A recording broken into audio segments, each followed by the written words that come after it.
Hello friends, स्वागत है martial peak के धमाकेदार सीजन 2 के एपिसोड में। अब आगे की स्टोरी मैं नॉवेल से लेने वाला हूं। अगर आपको ये स्टोरी पसंद आए तो बने रहिएगा। यांग काई की जर्नी में अब क्या ट्विस्ट आएंगे, ये सब जानने के लिए बने रहो मार्शल पीक सीजन 2 में। यांग काई ने हाथ उठाकर रोका, बाबा बाबा चुप रहो। यांग काई का चेहरा संकट में था। वो नहीं जानता था कि ये बूढ़ा किस बात से डर रहा था, लेकिन उसे यकीन था कि इसका ताल्लुक उन कल्टीवेटर्स से था जो जल्द ही यहां पहुंचने वाले थे। कुछ देर बाद कदमों की आवाज रुक गई और पुरानी टूटी हुई दरवाजे से खटखट की आवाज आने लगी।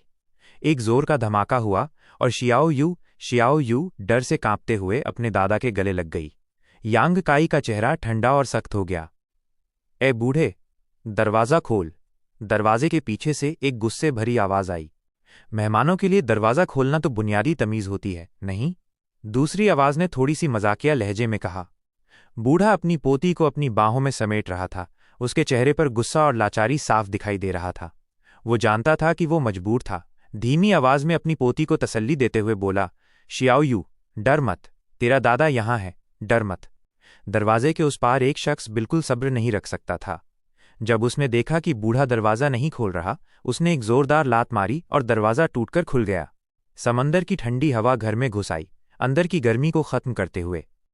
तू बूढ़ा, एक आदमी गुस्से से अंदर दौड़ता हुआ आया। तुझमें हिम्मत तो देखो, हमें बाहर रखने की जुर्रत करता है। अब देख, अगर तुझे चाकू से नहीं मार दिया तो? बूढ़ा अपनी पोती को छिपाते हुए चिल्लाया, तुम लोग यहां क्यों आए हो? निकलो यहां से। उसकी माँ बाप दोनों को तुम ले गए, हम दोनों को यहां अकेला छोड़ दिया। अब क्या चाहिए? हमें चैन से जीने दो। अरे बुढ़े, ये क्या बकवास बोल रहा है? एक आदमी अंदर आया। उसके चेहरे पर एक बड़ी सी हंसी थी, लेकिन जब उसकी नज़र यांग काई पर पड़ी, वो थोड़ा चौंक गया। उसने यांग काई को गौर से देखा, लेकिन जब उसे लगा कि यांग काई कोई कल्टीवेटर नहीं बल्कि एक साधारण लड़का है, उसने उसे नज़रअंदाज कर दिया। इस घर में इतने सारे लोग थे क्या? उसने अपने दिल में सोचा। बूढ़ा रोने लगा, ये बड़ा ऐशो आराम हम जैसे साधारण लोगों के लिए नहीं है। तुम दोनों इतना एहसान करो, इस लड़की के माँ बाप को वापस ले आओ, वो उन्हें बहुत याद करती है। ए बुढ़े, तू हद से ज्यादा नाशुक्रा है, एक कल्टीवेटर गुस्से में बोला। बस रेड क्लाउड आइलैंड चला जा, वहां तुझे अपने परिवार से मिलवा देंगे। इतना क्यों रो रहा है? यांग काई चुपचाप सब सुन रहा था। Red cloud island red cloud sect के अंडर था, एक तीसरे दर्जे का सेक्ट जो हाई हेवन पवेलियन के मुकाबले में कुछ भी नहीं था। यांग काई को यह समझ नहीं आ रहा था कि ये लोग इन्हें क्यों पकड़ रहे थे, लेकिन बातों से इतना तो पता चल गया कि यह पहली बार नहीं हो रहा था। बुढ़े ने कहा था कि शियाओ यू के परिवार के साथ कुछ हुआ था, तब से वो बोलती नहीं। शायद ये वही बात है। आमतौर पर यांग काई दूसरों के मामलों में नहीं पड़ता था। जब उसने कुई एर की मदद की थी, तब भी उसका बस यही मकसद था कि उसकी देखभाल का बदला चुकाए। लेकिन ये बूढ़ा और शियाओ यू, जिन्होंने उसके साथ इतनी मेहरबानी की, उन्हें यूं धमकाते देख वो चुप नहीं बैठ सकता था। शियाओ यू की मासूमियत और उनकी मेहरबानी ने उसका दिल छू लिया था। दोनों कल्टीवेटर्स क्यूई ट्रांसफॉर्मेशन स्टेज के थे, लेकिन लड़ने में काफी कमजोर। यांग काई को यकीन था कि वो इन्हें आसानी से हरा सकता था, पर यह जगह लड़ाई के लिए ठीक नहीं थी, और एक सेक्ट के पीछे होने की वजह से वो बुढ़े और शियाओ यू को खतरे में नहीं डाल सकता था। उसने सोचा कि उसे एक अच्छा प्लान बनाना होगा। मैं तुमसे विनती करता हूं, प्लीज उसके माँ बाप को छोड़ दो, उन्हें वापस मिलने दे। बूढ़ा रोने लगा और बिस्तर पर बैठकर बार बार झुककर माथा टेकने लगा। ए बुढ़े, तू सच में पागल कर देता है। रेड क्लाउड सेक्ट के कल्टीवेटर्स गुस्से में बोले और आगे बढ़ने लगे, पर तभी यांग काई ने उन्हें रोक दिया। लड़के, तू कौन है? एक कल्टीवेटर ने गुस्से से पूछा। यांग काई ने मुस्कुराते हुए कहा, मैं इनका दूर का रिश्तेदार हूं। दूर का रिश्तेदार? उसने शक भरी नजरों से यांग काई को देखा। तो यहां क्यों आया है? यांग काई ने जवाब दिया, मेरा बाहर का बिजनेस बर्बाद हो गया, इसलिए मैं यहां पनाह लेने आया। मुझे क्या पता था कि मेरी मौसी के ससुर की बहन और उसके पति को रेड क्लाउड सेक्ट ले गया है। मैं तो रेड क्लाउड सेक्ट का हमेशा से दीवाना रहा हूं। ये मेरी किस्मत है कि आप दोनों यहां आए। प्लीज मुझे रेड क्लाउड आइलैंड ले चलिए। यांग काई का लहजा इतना नर्म और नर्वस था कि दोनों कल्टीवेटर्स दंग रह गए। ये लड़का पागल है क्या? खुद रेड क्लाउड आइलैंड जाना चाहता है? उन्होंने एक दूसरे को देखा और सोचा। यांग काई ने जल्दी से शर्मिंदगी जताते हुए कहा, भैया, मैं आज ही सी सिटी आया हूं और मेरी जेब थोड़ी खाली है, पर यकीन मानो, अगर मैं रेड क्लाउड सेक्ट में घुस गया तो आप दोनों का एहसान कभी नहीं भूलूंगा। ये हमें रिश्वत देने की कोशिश कर रहा है? दोनों कल्टीवेटर्स कंफ्यूज हो गए। वे लोग अक्सर लोगों का अपहरण करते थे, पर यांग काई जैसा कोई पहली बार मिला था जो खुद जाने को तैयार था। दोनों एक दूसरे को देखकर हंसने लगे और यांग काई के कंधे पर हाथ रखा। अच्छा अच्छा, तेरा दिल तो रेड क्लाउड सेक्ट के लिए धड़कता है। हम तुझे कैसे मना कर सकते हैं? तू जवान और ताकतवर दिखता है और थोड़ा तेज भी लगता है। अगर तू मार्शल आर्ट सीखेगा तो एक दिन बड़ा नाम करेगा। बस हमें मत भूलना। कभी नहीं भूलूंगा भैया, यांग काई ने कहा। तीनों एक दूसरे को देखकर हंसने लगे। दोनों कल्टीवेटर्स सोच रहे थे कि यांग काई एक बेवकूफ़ है और यांग काई सोच रहा था कि ये दोनों कितने पागल हैं। बिस्तर पर बैठा बूढ़ा और शियाओ यूं कांपते हुए ये सब देख रहे थे। थोड़ी देर बाद यांग काई ने हंसी रोककर कहा, भैया, क्या मैं अकेला रेड क्लाउड सेक्ट जा सकता हूं? इस बुढ़े और छोटी लड़की को साथ ले जाना तो सिर्फ तकलीफ ही देगा। ये सवाल यांग काई के लिए सबसे ज़रूरी था। अगर ये लोग बुढ़े और शियाओ यू को छोड़ने को तैयार नहीं होते तो उसे यहीं इनका खात्मा करना पड़ता। इतनी बातें करने के बाद उससे ये सवाल पूछना ज़रूरी था। यांग काई जानता था कि रेड क्लाउड सेक्ट को लोगों की ज़रूरत होती है, चाहे वे किसी भी उम्र के हों। पर अब जब उन्हें यांग काई मिल गया था तो बुढ़े और लड़की की कोई ज़रूरत नहीं थी। एक कल्टीवेटर ने सोचकर कहा, हाँ, तू सही बोल रहा है। ये बुढ़ा तो वैसे भी हमारे एहसान को नहीं मानता। भैया, वो बुढ़ा है, माफ़ कर दो, यांग काई ने मुस्कुराते हुए कहा। चलो, अब देर मत करो, हमें जल्दी रेड क्लाउड आइलैंड वापस जाना है। दोनों कल्टीवेटर्स छोटे से घर से निकलने को तैयार हो गए। थोड़ी देर रुक जाइए, मुझे इन्हें अलविदा बोलना है, यांग काई ने कहा। जल्दी कर। दोनों कल्टीवेटर्स उसकी बात मान गए और बाहर इंतजार करने लगे। यांग काई बिस्तर के पास गया जहां बूढ़ा और शियाओयू कांप रहे थे। बूढ़ा समझदार था, इसलिए जब यांग काई कल्टीवेटर से बात कर रहा था उसने एक शब्द नहीं बोला। अब भी वो डर के मारे कांप रहा था। भैया, तुम ये क्यों कर रहे हो? रेड क्लाउड आइलैंड कोई इंसानों की जगह नहीं है, यांग काई ने हल्के से मुस्कुराते हुए कहा। बाबा, फिक्र मत करो, मैंने सब सोच लिया है। क्या आप भूल गए कि मैं भी एक कल्टीवेटर हूं? बूढ़े की आंखों में एक चमक आई और उसे थोड़ी सी राहत मिली। यांग काई ने अपनी जेब से एक थैला निकाला जो उसने एक मरे हुए मार्शल आर्टिस्ट से लिया था। उसने वो थैला बूढ़े के हाथों में दिया और कहा, कल सुबह शियाओ यू को लेके सी सिटी से निकल जाओ। जितना दूर जा सकते हो चले जाओ। ये कहकर यांग काई ने शियाओ यू के सिर पर हाथ फेरा और मुड़कर चला गया। जब कदमों की आवाज़ दूर हो गई, बूढ़े ने थैला खोला और कांप उठा। 120? बूढ़े की आंखों से आंसू बहने लगे। उसने शियाओ यू को अपने पास खींचा और कहा, शियाओ यू, इंसान होने का मतलब है एहसानमंद होना। इस भैया का चेहरा अपने दिल में रखना। अगर कभी भी उससे मिलो, चाहे तुम्हें उसकी सेवा करनी पड़े या जान देनी पड़े, ये एहसान चुकाना। समझी? शियाओ यू ने जोश से सिर हिलाया। उसका चेहरा न डर से भरा था, न ही जोश से। वो शांत और सुकून में थी। बाहर यांग काई दोनों रेड क्लाउड सेक्ट के कल्टीवेटर्स के साथ चला गया। वो मौका ढूंढ रहा था कि कैसे इन दोनों का खात्मा करे, लेकिन हालात उसके सोच से अलग थे। रेड क्लाउड सेक्ट के लोग उसी रात निकलने वाले थे और उनका पूरा समूह 20 लोगों का था, जिसमें एक ट्रू एलिमेंट बाउंड्री कल्टीवेटर उनका लीडर था। ऐसे में यांग काई के पास कोई मौका नहीं था। ये ट्रू एलिमेंट बाउंड्री कल्टीवेटर उस झांग डिंग जैसा नहीं था जो उस वक्त घायल और कमज़ोर था जब यांग काई ने उससे लड़ा था। यांग काई घबराया नहीं, क्योंकि उन्होंने उसे एक साधारण इंसान समझा था। वो सोच रहा था कि अगर वो सब्र करेगा तो उसे भागने का मौका ज़रूर मिलेगा। समंदर के किनारे 3 स्टीमशिप्स के पास जब वो पहुंचे, दोनों कल्टीवेटर्स ने यांग काई को बिल्कुल भी ध्यान नहीं दिया। उनका रवैया एकदम बदल गया था। अब वे तकब्बुर में थे, बार बार मुस्कुराते हुए, जैसे कह रहे हों, बेवकूफ़, तू एक बुरे सेक्ट में जा रहा है। यांग काई ने उन्हें नज़रअंदाज किया और अपना प्लान बनाने लगा। समुंदर की उफनती लहरों और तेज हवाओं के बीच स्टीमशिप धीरे धीरे एक दूर के द्वीप की तरफ बढ़ रहा था। 30 से ज्यादा लोग जो रो रहे थे, चिल्लाए जा रहे थे, अब चुप हो चुके थे। उनकी आवाज़ जैसे टूट गई थी। रेड क्लाउड सेक्ट के मार्शल आर्टिस्ट उन्हें बिल्कुल नज़रअंदाज कर रहे थे। न कोई पिटाई, न कोई रोक टोक, जो सबके लिए हैरान करने वाला था। ये मार्शल आर्टिस्ट चालाक थे। उन्हें पता था कि ये साधारण लोग दर्द या जख्म नहीं सह सकते। यांग काई डेक के एक कोने में शांत बैठा, सबको ठंडी नज़रों से देख रहा था। वो बाकी बंदियों के जैसा शोर नहीं मचा रहा था, इसलिए किसी का ध्यान उस पर नहीं गया। शिप चले 1 घंटा हो चुका था और वे सी सिटी से लगभग 50 किलोमीटर दूर थे। यांग काई उस ट्रू एलिमेंट बाउंड्री एक्सपर्ट का हिसाब लगा रहा था जो शिप पर था। वो सोच रहा था, क्या मैं अभी शिप छोड़कर भाग सकता हूं? अपने क्यूई ट्रांसफॉर्मिंग स्टेज के बल पर डूबने का डर नहीं था, पर उसे उस एक्सपर्ट के पीछे आने का खौफ था। वो सोच ही रहा था कि एक सीनियर फिशरमैन उससे पहले कूद गया। छपाक, समुंदर से आवाज आई और बंदी लोग उम्मीद से किनारे की तरफ दौड़े। पर रेड क्लाउड सेक्ट के लोगों ने कोई रोक टोक नहीं की, बस मुस्कुराते रहे। यांग काई को लगा कुछ तो गड़बड़ है। अचानक समंदर से एक दिल दहला देने वाली चीख आई। वो फिशरमैन की आवाज थी। सब किनारे की तरफ दौड़े और देखा समुंदर खून से लाल था। फिशरमैन के टुकड़े टुकड़े हो चुके थे और नीचे मॉन्स्टर बीस्ट्स उसके शरीर को खा रहे थे। यह है शिप छोड़ने वालों का अंजाम, एक मार्शल आर्टिस्ट ने ठंडी हंसी के साथ कहा। कई लोगों ने यह देखकर उल्टी कर दी। ये साधारण लोग कभी इतना खून खराबा नहीं देखे थे। यांग काई समझ गया, माइनस भागना अब नामुमकिन था।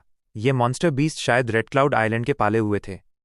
सुनो, एक मार्शल आर्टिस्ट ने जोर से कहा, अगर मरना नहीं चाहते तो शिप पर रहो। 1-2 घंटे में रेड क्लाउड आइलैंड पहुंच जाएंगे। ये मत सोचो कि हमने तुम्हें मजदूरी के लिए पकड़ा है। ये तुम्हारा मौका है। आइलैंड पर लाजवाब खाना है। अगर तुम टेस्ट पास करोगे तो रेड क्लाउड सेक्ट के डिसाइपल बन सकते हो। सब चुप रहे। किसी को भी ये बातें सच नहीं लगीं। अब कोई शोर नहीं मचा रहा था। नीचे मॉन्स्टर बीस्ट्स का खौफ सबके दिल में था। काफी देर बाद एक आदमी बोला, घर वापस आ गया। हाँ, थक गया हूं। हर महीने ऐसे निकलना पड़ता है, दूसरा बोला। यांग काई ने आगे देखा। -1 कोहरे, फॉग से ढका आइलैंड दिखाई दिया। ये आइलैंड बड़ा था, सी सिटी से 4-5 गुना। पर अजीब सी बात थी, -1 तरफ कोहरा, दूसरी तरफ साफ। ये राजदार आभा दे रहा था। शिप धीरे धीरे किनारे पर रुका। रेड क्लाउड सेक्ट के डिसाइपल ने रस्सी की सीढ़ी, रोप लैडर डाली और बंदियों को उतरने का हुक्म दिया। 30 से ज्यादा लोग डर से कांपते हुए किनारे पर उतरे। कईयों के पैर कांप रहे थे। मॉन्स्टर बीस्ट्स का खौफ अब भी उनके दिल में था। तुझे उस शांत लड़के को ले जाना है, ट्रू एलिमेंट बाउंड्री एक्सपर्ट ने अपने डिसाइपल्स को कहा। हाँ अंकल मास्टर। दोनों डिसाइपल्स ने यांग काई को पकड़ा। चल, तुझे एक नई जिंदगी दिखाते हैं, उन्होंने कहा। पर उनका लहजा अब बदल गया था, थोड़ा मजाकिया, थोड़ा घमंडी। यांग काई ने मासूमियत का नकाब पहना और मुस्कुराते हुए पूछा, भैया सेक्ट में कब जाऊंगा? एक ने उसका मजाक उड़ाया, भैया किसको बोल रहा है? दूसरा थोड़ा सब्र से बोला, जल्दी मत कर, टेस्ट पास करना होगा, तब सेक्ट में एंट्री मिलेगी। ये टेस्ट क्या है? यांग काई ने पूछा। बस कुछ उठाना है, ज्यादा मत पूछ, वक्त आने पर पता चलेगा, उसने कंधे पर हाथ रखते हुए कहा। तू अच्छा है, शायद हम भाई बन जाएं। अभी तो खाना खा, आराम कर।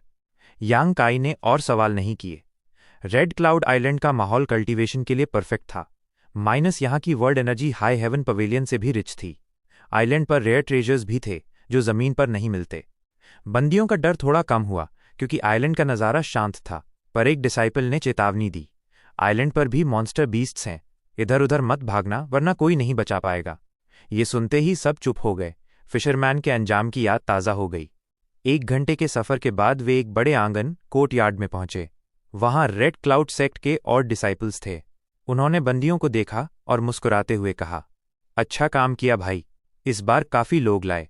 हाँ, अब ये तुम संभालो, यांग काई के साथ आए डिसाइपल्स ने कहा और चल दिए। आंगन के अंदर यांग काई ने देखा कि एक बड़ा एरिया बाड़ फेंस से घिरा था, जिसमें छोटे छोटे घर थे। हर बंदी को एक अलग घर दिया गया। यांग काई भी अकेला रहने लगा। घर में बेसिक चीजें थीं, -1 बेड, चादर और थोड़ी सी सुविधा। यहां रहो, खाना मिलेगा, कुछ करना नहीं है, बस टेस्ट का इंतजार करो, एक डिसाइपल ने कहा। यांग काई के दिमाग में एक बात आई, ये तो सूअर पालने जैसा है। रेड क्लाउड सेक्ट का असली मकसद क्या था? वे इतने लोगों को यूं ही खुशी से क्यों रख रहे थे? दूसरे दिन लाजवाब खाना आया जिसमें थोड़ी सी दवाई की खुशबू थी। यांग काई ने पहले दूसरों को खाते देखा, फिर खुद खा लिया। खाना खाकर सब तरोताज़ा फ्रेश महसूस कर रहे थे। ये दवाई शरीर को ताकत दे रही थी, जो साधारण लोगों के लिए भी अच्छी थी। कुछ दिन ऐसे ही गुजरे। बंदी लोग अब खुश थे क्योंकि उन्हें ऐसा खाना पहले कभी नहीं मिला था। हर दिन एक कड़वी दवाई भी पीनी पड़ती थी, जो शरीर के लिए फायदेमंद थी। लोगों के चेहरे खिल उठे। वे सोचने लगे कि शायद ये सच में जन्नत है। आंगन के अंदर वे आज़ाद थे, बस बाहर नहीं जा सकते थे। रेड क्लाउड आइलैंड पे यांग काई का रूटीन सेट हो चुका था। रात के अंधेरे में वो चुपके से आंगन कोर्टयार्ड से निकलकर आइलैंड की जांच इंस्पेक्शन करता बिना किसी को पता चले। उसके आंगन के रखवाले सिर्फ क्यूई ट्रांसफॉर्मेशन स्टेज के मार्शल आर्टिस्ट थे, जो उसका पीछा नहीं कर सकते थे। कई रातों की खोज के बाद यांग काई ने देखा कि आसपास और भी ऐसे आंगन थे जहां पहले पकड़े गए साधारण लोग रखे गए थे, पर वे लोग अलग थे, पतले जर्द चेहरे, जैसे जिंदगी उनमें से निकल गई हो। वे भी वही लाजवाब खाना खा रहे थे और कड़वी दवाई पी रहे थे, पर उनकी ताकत वापस नहीं आ रही थी। ओल्ड डेमन ने भी इन लोगों में एक अजीब सी डेमन क्यूई महसूस की। ये डेमन क्यूई कल्टीवेशन से नहीं, बल्कि जैसे उनके शरीर में जबरदस्ती घुस गई हो, धीरे धीरे उनकी जिंदगी खा रही थी। इन बातों से यांग काई को अंदाजा हुआ कि रेड क्लाउड सेक्ट का मकसद कुछ बुरा है, पर वो पूरी तरह समझ नहीं पाया। 1 महीने बाद एक नया रूटीन शुरू हुआ। हर रोज रेड क्लाउड सेक्ट के डिसाइपल्स 1 घंटा इन लोगों को दुर्लभ जड़ी बूटियों, रेयर हर्ब्स के बारे में पढ़ाते। सबको एक बुकलेट दी गई जिसमें इन जड़ी बूटियों और उन्हें कैसे इकट्ठा करना है उसकी पूरी जानकारी थी। यांग काई ने भी ध्यान से सीखा, क्योंकि ये ज्ञान कहीं भी काम आ सकता था। 1 महीने बाद सुबह सुबह आंगन का रखवाला आया और सबको बुला लिया। यांग काई के दिल में एक बात आई, अब शुरू होगा असली खेल। वो समझ गया था कि रेड क्लाउड सेक्ट इन साधारण लोगों को किसी खतरनाक जगह भेजना चाहता है जहां वे खुद नहीं जाना चाहते। एक डिसाइपल ने खुशी से कहा, 1 महीना हो गया है, तुम सब अब ताकतवर दिख रहे हो। ये रेड क्लाउड सेक्ट का तोहफा है, पर दुनिया में कुछ भी मुफ्त नहीं मिलता। अगर ये आराम की जिंदगी चाहते हो तो सेक्ट के लिए काम करना होगा। ये एक टेस्ट है, पास करोगे तो यहीं वापस आके ये जिंदगी जी सकते हो। सब लोग कंफ्यूज्ड में होकर एक दूसरे को देखने लगे। चलो मेरे साथ, डिसाइपल ने कहा और सबको लेके चला गया। वही रास्ता जो पहले आए थे, उसी से 1 घंटे बाद समुंदर के किनारे पहुंचे जहां एक स्टीमशिप इंतजार कर रही थी। वहां पहले से ही कई लोग थे, वही लोग जो यांग काई ने रात के अंधेरे में देखे थे। वे लोग डर से कांपते, जर्द चेहरे के साथ शिप पर बैठे थे। जब यांग काई और उसके साथ वाले 30 लोग भी चढ़ गए, शिप पर लगभग 100 बंदी लोग जमा हो गए। पहले से आए लोग यांग काई और दूसरों को अजीब नजरों से देख रहे थे, जैसे खुद को याद कर रहे हों। सब आ गए? एक ट्रू एलिमेंट बाउंड्री का मार्शल आर्टिस्ट बोला। हाँ, सब यहां हैं। चलो, उसने हाथ हिलाया और शिप धीरे धीरे चलने लगी। तभी एक डर भरी आवाज आई, मैं नहीं जाना, उस खतरनाक जगह पर नहीं जाना, मुझे छोड़ दो। एक आदमी रोता हुआ गुस्से में रेड क्लाउड सेक्ट के मार्शल आर्टिस्ट की तरफ बढ़ा। उसका चेहरा लाल था, आंखें पागलपन से भरी। वो चिल्लाया, तुम मुझे मारना चाहते हो? पहले मैं तुम्हें मार दूंगा। और उसने दांत से काटने की कोशिश की। ये आदमी डेमन क्यूई से पागल हो चुका है। ओल्ड डेमन की आवाज यांग काई के कान में आई। बेवकूफ! रेड क्लाउड सेक्ट के मार्शल आर्टिस्ट ने बिना देर किए अपनी तलवार निकाली, उसके सीने में घोंप दी और एक लात मार के उसे शिप से नीचे फेंक दिया। समुंदर से मॉन्स्टर बीस्ट के टुकड़े करने की आवाज आई। सबके दिल ठंडक से भर गए। जो ऐसा करेगा उसका यही अंजाम होगा, उसने ठंडी आवाज में कहा और सबको घूर दिया। कोई हिला तक नहीं। शिप चुपचाप चलता रहा और वे उस कोहरे से ढके दाएं प्रायद्वीप, राइट पेनिनसुला की तरफ बढ़ा। यांग काई समझ गया कि उन्हें ब्लैक प्रोफाउंड फ्रूट इकट्ठा करना है। बुकलेट के पहले पेज पर इस फल का जिक्र था, ये एक जेट ब्लैक फ्रूट था जो अंगूर की तरह झुंड में उगता था। ये रेड क्लाउड आइलैंड की खासियत था और आसपास के समुंदर में सिर्फ यहीं मिलता था। डिसाइपल ने इस फल के बारे में इतना डिटेल दिया था कि यांग काई को तब समझ नहीं आया था, पर अब बात साफ थी। रेड क्लाउड सेक्ट का असली मकसद ये फल इकट्ठा करना था। यह फल कोई हाई ग्रेड स्पिरिट मेडिसिन नहीं था, बस साधारण ग्रेड का था। इसलिए यांग काई हैरान था कि इसके लिए इतनी मेहनत क्यों। सबको एक औषधीय टोकरी, मेडिसिनल बास्केट दिया गया। हर एक को कम से कम 1.5 किलोग्राम ब्लैक प्रोफाउंड फ्रूट इकट्ठा करना था। अगर और कोई दुर्लभ जड़ी बूटियां मिलते तो उनकी कीमत के हिसाब से काम चल सकता था। 100 से ज्यादा लोग शिप से उतरे, पर रेड क्लाउड सेक्ट के लोग शिप पर ही खड़े रहे। दायां प्रायद्वीप जैसे उनके लिए मना था। ट्रू एलिमेंट बाउंड्री एक्सपर्ट ने कहा, तुम्हें 3 दिन का वक्त है। 3 दिन बाद हम वापस आएंगे। अगर काम पूरा नहीं हुआ तो यहीं रह जाओ, अपनी किस्मत के साथ खेलो। शिप वापस चली गई। 100 लोगों का मनोबल टूट चुका था। यांग काई और उसके साथ वाले लोग जो पहली बार यहां आए थे, बिल्कुल उलझन में थे। कुछ देर खड़े रहने के बाद कई लोग चुपचाप अपनी टोकरियां लेके अंदर की तरफ चल दिए। यांग काई ने भी एक सांस ली और दाएं प्रायद्वीप में घुस गया। युवा मास्टर, यहां डेमन क्यूई बहुत है, इसलिए रेड क्लाउड सेक्ट के लोग यहां नहीं आते, ओल्ड डेमन ने कहा। ये डेमन क्यूई थोड़ी सी भी अंदर जाए तो शरीर को नुकसान होता है और ज्यादा देर तक रहने से आदमी पागल हो सकता है। इस डेमन क्यूई से तुझे तो मजा आ रहा होगा, यांग काई ने मजाक किया। हाँ, बिल्कुल यंग मास्टर, ओल्ड डेमन ने अजीब सी हंसी के साथ कहा। मेरे होते हुए आपको डेमन क्यूई का डर नहीं। वैसे भी हमें 3 दिन हैं, क्यों ना आइलैंड एक्सप्लोर करें, शायद कुछ अच्छा मिल जाए। यांग काई ने सिर हिलाया। 1 महीने से बंदी होने के बाद उसमें काफी एनर्जी भरी थी। वो अपना बास्केट पीठ पर लादकर अंदर की तरफ चला। बाहरी हिस्से में कुछ नहीं था, ब्लैक प्रोफाउंड फ्रूट जल्दी उगता था, पर वे सब खत्म हो चुके थे। अंदर जाना ही एक मौका था। कई लोग समूह में चल रहे थे, पर यांग काई अकेला था। थोड़ी देर बाद उसने देखा एक आदमी तेजी से उसी तरफ जा रहा था जहां एक बेल पर ब्लैक प्रोफाउंड फ्रूट लटक रहा था। यांग काई ने भी रफ्तार बढ़ाई। वह फल लगभग 250 टेक्स ग्राम का था, माइनस यानी सिर्फ 6 और मिल जाएं तो काम खत्म। वो आदमी यांग काई को देखकर चौंक गया और गुस्से से बोला, लड़के, वो फ्रूट मुझे दे। यांग काई का चेहरा संकट में था। यह आदमी भी कभी साधारण था, पर डेमन क्यूई ने उसे पागल और खतरनाक बना दिया था। मैं तुझे फ्रूट दे सकता हूं, यांग काई ने कहा, क्योंकि उसे कुछ सवाल पूछने थे। जल्दी दे, उसने तीखी नजरों से देखा। रेड क्लाउड सेक्ट इस फ्रूट का क्या करता है? यांग काई ने पूछा। पहले फ्रूट दे, फिर बताता हूं। यांग काई ने मुस्कुराते हुए फ्रूट उसकी तरफ फेंक दिया। उसने बास्केट में डाला, फिर बोला, मुझे पूरा नहीं पता, पर सुना है ये मछली को खिलाने के लिए है। मछली को खिलाने? यांग काई हैरान था। हाँ, कुछ स्पेशल मछली, ज्यादा नहीं पता। उसने यांग काई को अजीब नजर से देखा और बोला, तू पतला है, मेरे साथ चल। क्या कहता है? ये जगह खतरनाक है। यांग काई ने मुस्कुराते हुए इनकार किया। वो समझ गया था कि ये आदमी उसके फ्रूट्स छीन लेगा। बड़ा नाशुक्रा है। वो गुस्से से चला गया। इसी के साथ ये एपिसोड यही खत्म होता है। अगर आपको एपिसोड पसंद आए तो वीडियो को लाइक और चैनल को सब्सक्राइब कीजिए। तो फ्रेंड्स, मिलते हैं नेक्स्ट एपिसोड में।